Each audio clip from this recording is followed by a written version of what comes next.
আমার চ্যানেলে তোমাদের সকলকে স্বাগত। আজ আমরা ক্লাস 3 রায়ান মার্টিন প্রশ্নবিচিত্রা থেকে পরিবেশের তৃতীয় পর্যায়ক্রমিক মূল্যায়নের 12 নম্বর স্কুল সলভ করব। দেখো প্রথম প্রশ্ন, দেখো মেঘের রং কালো হয় যখন তাতে অনেক ছোট ছোট জলকণা থাকে। বিকেল 4টের সময় তোমার ছায়া পূর্ব দিকে থাকবে। অমাবস্যার পরে শুক্লপক্ষের প্রথমা তিথি শুরু হয়। সজলধারার জল পাম্পের মাধ্যমে তোলা হয়। সৌরশক্তি চালিত কিন্তু এই পাম্পটা হতে হবে। সিগন্যালের সবুজ আলো দেখে আমরা রাস্তা পারাপার করব। পরেরটা দেখো, ছায়ার দৈর্ঘ্য সবচেয়ে বড় হয় সকালে। দেখো পূর্ণিমার চাঁদকে আকাশে পূর্ব দিকে দেখা যায়। ফাঁকা জায়গা বড় হলে দিগন্ত রেখা দূরে সরে যাবে। আকাশে বজ্রবিদ্যুতের সময় আমাদের কোনো বাড়ির ভিতরে দাঁড়াতে হবে। আর যদি কেউ ফাঁকা জায়গায় থাকো তাহলে কিন্তু গাছের নিচে থাকবে না, কোনো খোলা মাঠে চলে যাবে, গিয়ে সেখানে তোমরা হাঁটু মুড়ে বসে পড়বে। দেখো বৃষ্টির জল দিয়ে কৃষিকাজ করা উচিত। পরেরটা দেখো, একটা স্তম্ভ দিয়েছে, দেখো তোমরা কিন্তু এই স্তম্ভটা কেউ তীর চিহ্ন দিয়ে কিন্তু মেলাবে না। দেখো শালকাঠ, মধু ও শালপাতা কি এটা? এটা হচ্ছে বনজ সম্পদের মধ্যে পড়বে। তাহলে আমরা কি লিখবো এখানে? এখানে লিখবো ক লিখবো, তীর চিহ্ন কিন্তু দেবে না। বাসক পাতাটা এক ধরনের ওষুধ পাওয়া যায়, কি কাশির ওষুধ তৈরি হয় দেখো এই বাসক পাতা থেকে, তাহলে আমরা খ লিখবো এটা। ছায়াপথ আলোর নদী, তাহলে এখানে আমরা গ লিখছি। দেখো বাতাসের ধুলো কি হয়? শ্বাসকষ্ট হয়। আর দেখো পরেরটা কি লাস্ট কি রয়েছে? বৃহৎ শিল্প সিমেন্ট শিল্প হচ্ছে বৃহৎ শিল্পের উদাহরণ। পরেরটা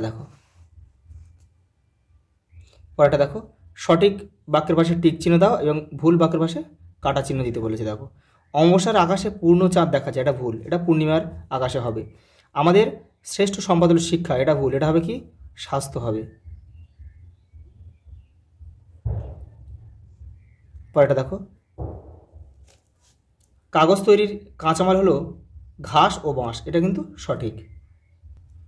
এবারে দেখো কি বলেছে, দেখো এডিস মশা কামড়ালে ডেঙ্গি রোগ হয়, এটা ঠিক। পলিথিন মাটির উর্বরতা বাড়িয়ে দেয়, এটা ভুল, মাটির উর্বরতা কিন্তু কমিয়ে দেয়। দেখো এবারে বেমানান শব্দ রয়েছে। দেখো সোম, পৃথিবী, বৃহস্পতি, নেপচুন। দেখো এই সোমটা বাদ যাবে, কারণ কি এইগুলো কিন্তু একটা গ্রহ, এই বৃহস্পতি, পৃথিবী, নেপচুন একটা গ্রহ। দেখো ব্যায়াম করা, গান শোনা, পর্যাপ্ত জল খাওয়া আর সময় মেনে সঠিক খাবার খাওয়া, দেখো এগুলো আমাদের শরীর ঠিক রাখার একটা উপায়।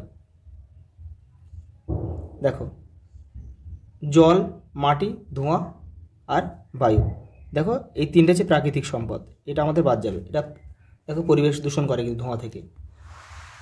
পরেরটা দেখো নখ কাঁটা, হাঁচি, নাকের জল, গলা খুসখুস, দেখো এগুলো একটা শারীরিক সমস্যা, হাঁচি এগুলো রোগ বলতে পারো। দেখো সাঁতার কাটা, স্নান করা, বই পড়া আর জলসেচ, দেখো বই পড়া বাদ যাবে, কারণ দেখো এই তিনটেতে দেখো জল লাগছে। দেখো একটা ছক দিয়েছে, ছকটা পূরণ করতে হবে আমাদেরকে, কি হবে দেখে নাও।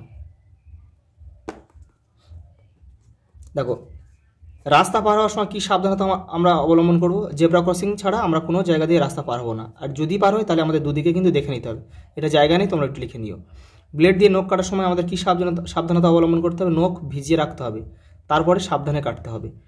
ইলেকট্রিক ইস্ত্রি ব্যবহার করার সময় সুইচ অফ না করে ইস্ত্রিতে হাত দিয়ে ছোঁয়ানো উচিত নয়।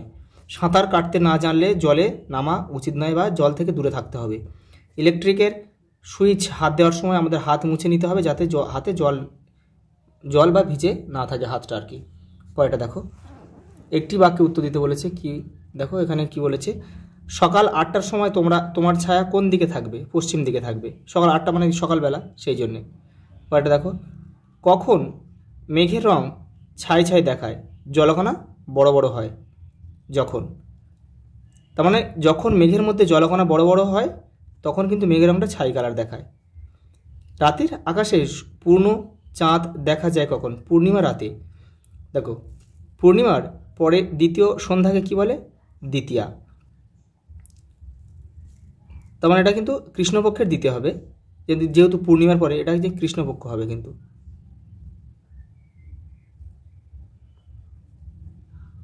কৃষ্ণপক্ষ হবে, এটা পরে নয়। রামধনুর রং কয়টি? 7টি। বেনিয়ে সহকলা সংক্ষেপে বলা যায়। বাড়ি তৈরি কোন ধরনের শিল্প? নির্মাণ শিল্প। দেখো একটি বাগিচা সম্পদের উদাহরণ দাও।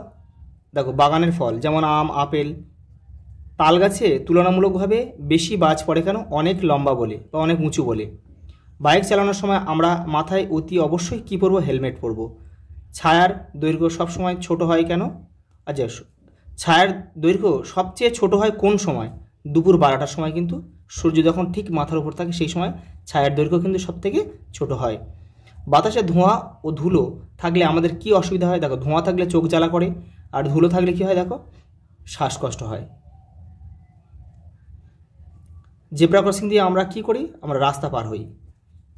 পরেরটা দেখো, জলে ডোবা মানুষের হৃৎপিণ্ড চালু করার জন্য কি করব? দেখো, 154 পেজে আমাদের উত্তরটা রয়েছে, দেখে নাও। এই দেখো, প্রতি মিনিটে প্রায় 60 বার করে বুকে কী করতে হবে? দেখো, চাপ দিতে হবে। পরেরটা দেখো, দিগন্ত রেখা কি? আকাশ যেখানে মাটিতে মেশে তাকে দিগন্ত রেখা বলে। তুমি যত উপরে উঠবে তত কিন্তু দিগন্ত রেখা আরও বড় হবে বা বেড়ে যাবে বা দূরে সরে যাবে।